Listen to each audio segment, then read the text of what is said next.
तो मैं बीच बचाव के लिए गई तो मुझसे कहते हैं कि मैं तो तेरी लड़की का रेप करूँगा, तू क्या कर लेगी, तेरा तो आदमी बाहर रहता है। मतलब मेरे हस्बैंड ने उस टाइम बोला घर परिवार का है। उस टाइम मतलब हम लोगों ने भी, फिर मैं यहाँ से चली गई थी। 2 साल बाद मैं फिर आई तो मेरे साथ फिर वही लड़ाई झगड़ा। मैं कम से कम इस बात को 7 साल से झेल रही हूँ। मैं रिपोर्ट पे रिपोर्ट देती हूँ बबीना थाने में, मेरी कोई सुनवाई नहीं होती। मेरा घर है, वहाँ पे मुझे ना तो कोई काम करने देते हैं, पानी से खाने से हर चीज़ से हमें दुखी करते हैं। आते जाते गंदी कमेंट करते हैं। मेरी प्लीज़ हाथ जोड़ के विनती है, मेरी हेल्प कीजिए, क्योंकि मैं अकेली औरत हूँ, मेरा आदमी बॉर्डर पर बैठा हुआ है।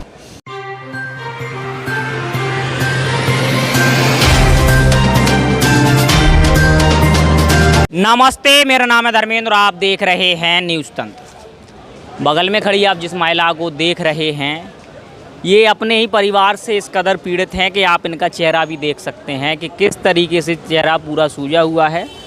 और इसमें हम बात करें तो इसमें अभी हमारे पास एक फ़ोटो भी इनके पास है जो मारपीट किया। पहले आप ये देख लीजिए मामला, फिर बताते हैं क्या है। चोट के निशान दिख रहे होंगे हाथ में।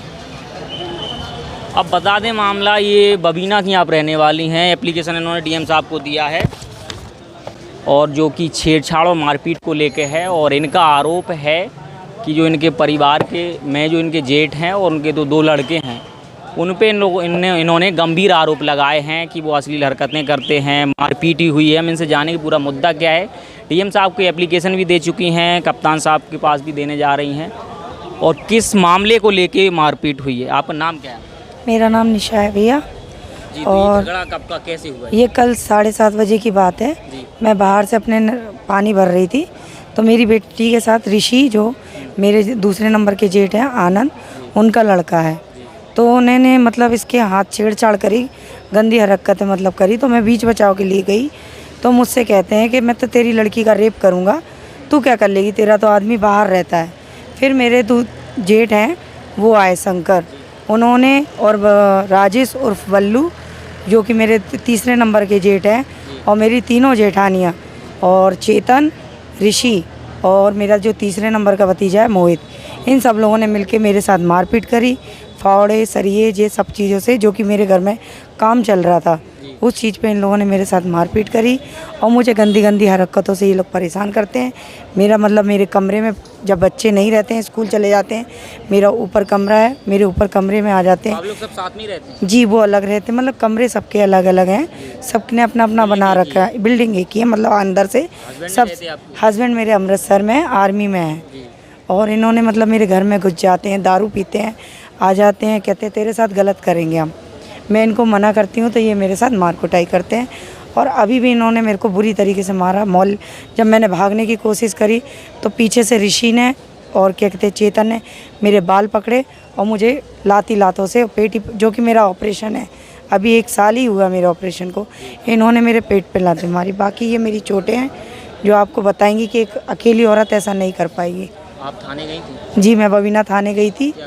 वहाँ मेरी क्या कहते हैं उन लोगों ने रिपोर्ट लिखी और वहाँ मुझे एक रिसीप्ट देके डॉक्टरी करा के भेज दिया। बोल रहे आगे आपको कल बुलाएंगे, बाकी जो भी कार्रवाई है आपकी कल करेंगे। क्योंकि इससे डीएम साहब को मैंने दिया है, डीएम साहब ने बोला कि आपने बबीना थाने में दी है। मैंने कहा हाँ दी है, पर मेरी कोई सुनवाई नहीं है। मैं कम से कम इस बात को 7 साल से झेल रही हूँ। मैं रिपोर्ट पे रिपोर्ट देती हूँ बबीना थाने में, मेरी कोई सुनवाई नहीं होती। मैं हर बार मारपीट खा के राजीनामा करके अपने घर में बैठ जाती हूँ। कितनी बार ऐसे मारपीट हो चुकी है? ये मेरा चौथा चांस है भैया। चौथी बार ही मारपीट हुई? चौथी बार हुई है। इससे पहले हुई थी? आपने एप्लीकेशन दिए थे? दी थी मैंने, बबीना थाने को भी दी थी। मेरा मतलब उस टाइम मेडिकल नहीं हुआ था, मतलब मेरे हस्बैंड ने उस टाइम बोला घर परिवार का है। उस टाइम मतलब हम लोगों ने भी, फिर मैं यहाँ से चली गई थी। 2 साल बाद मैं फिर आई तो मेरे साथ फिर वही लड़ाई झगड़ा। मतलब मेरे घर में जो मेरा घर है वहाँ पे मुझे ना तो कोई काम करने देते हैं, पानी से खाने से हर चीज़ से हमें दुखी करते हैं।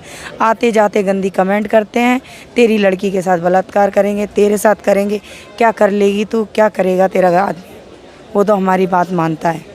बस इतना कह के मुझे हर बार जलील करते हैं, बेइज्जत कर देते हैं मेरे को।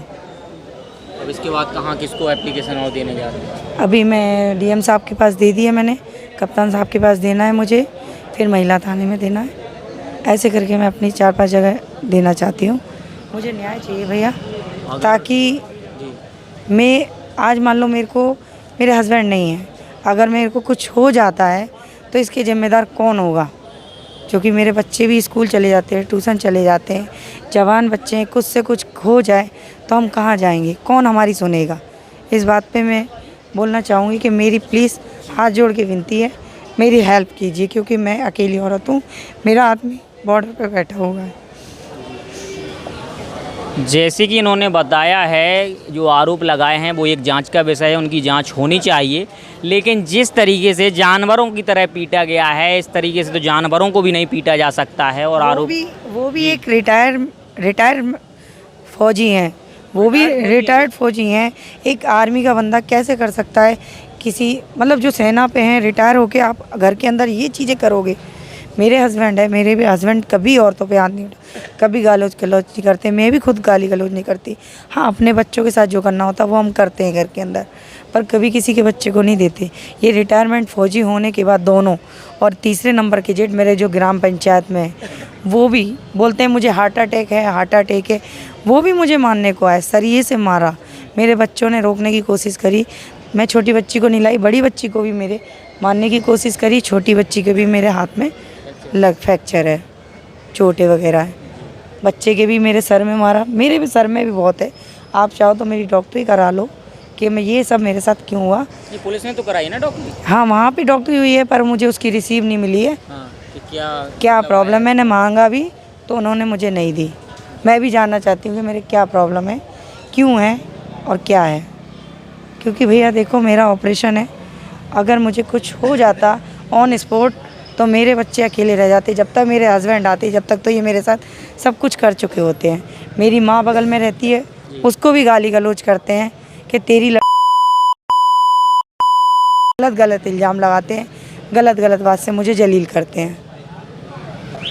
ये पूरा मामला बबीना थाने का और बबीना के ही हरिजन बस्ती का है, और पूरी जो भी दास्तान थी आपके सामने आ गई है। और इस तरीके से जानवरों की तरह पीटना, ये समझ लो बहुत ही गंदे तरीके का पूरा व्यवहार है। और हालांकि जहाँ तक ये वीडियो पहुँचता है, आपको कोशिश ये है कि अधिकारियों तक अगर पहुँचता है तो सकारात्मक तरीके से इसकी जांच होनी चाहिए, और जो दोषी हो उस दोष के हिसाब से दंडात्मक कार्रवाई सुनिश्चित की जाए। तो फिलहाल इस चर्चा को हम यहीं रोक रहे हैं। मेरा नाम है धर्मेंद्र, कैमरे के पीछे गौरव। धन्यवाद। द न्यूज तंत्र बुंदेलखंड का उभरता हुआ एक ऐसा चैनल है जो बेबाक और निष्पक्ष तरीके से जनता की समस्याओं को उठाता है। आप अपनी समस्याओं को दिए हुए व्हाट्सएप नंबर पर भेज सकते हैं। साथ ही आप अपने किसी स्टार्टअप या अपने बिजनेस का प्रमोशन हमारे चैनल के जरिए करा सकते हैं। खबरों को देखने के लिए फेसबुक या यूट्यूब पर द न्यूज तंत्र टाइप करके सर्च करें और खबरों से जुड़ जाएं। वीडियो पूरा देखने के लिए आप सभी का धन्यवाद।